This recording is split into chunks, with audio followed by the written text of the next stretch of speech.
Ako si Maharshi Valmiki, nasaksihan ko ang pasya sa dharma ni Hanuman nang humarap siya kay Simika.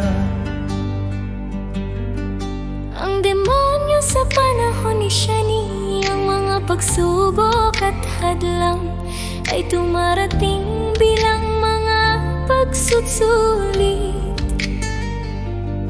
Ang tagpong ito ay nagtuturo sa mga deboto ng karunungan, tapang at matatag na pasya.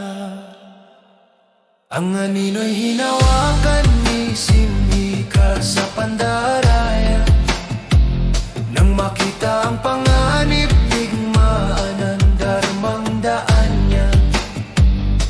Sa lingkod, talino't lakas ay magkasamang sandata. Sa Sundarakanda, katotohanan ang nagwagi sa dulot simula. Ang anino'y hinawakan ni Simika sa Pandaraya. Nang makita ang panganib, digmaan ang dharmang daan niya. Sa lingkod, talino't lakas ay magkasamang sandata. Sa Sundarakanda, katotohanan ang nagwagi sa dulot simula.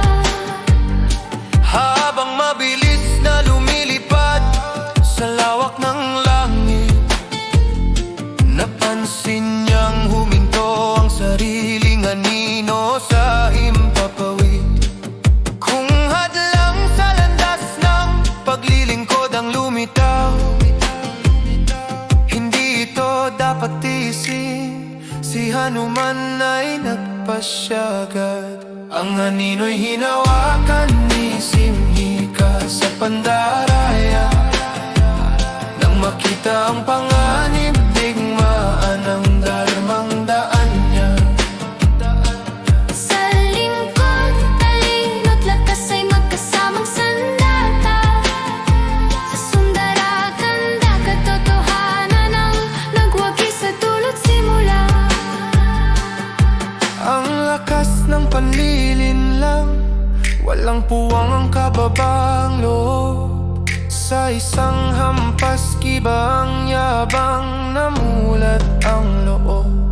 Tinanggal ang salamangka, nilinis ang daraanan. Ipinakita sa panahon ni Shani ang tamang kapasyahan. Ang anino'y hinawakan ni Simika sa Pandaraya. Nang makita ang panganib, digmaan ang dharmang daan niya. Sa lingkod, talino't lakas ay magkasamang sandata. Sa Sundarakanda, katotohanan ang nagwagi sa dulot simula. Kung malinaw ang panganib, ang pasyang ayon sa dharma ay kailangang gawin. Sa panahon ni Shani, ang mga pagsubok ay aral para sa mga deboto.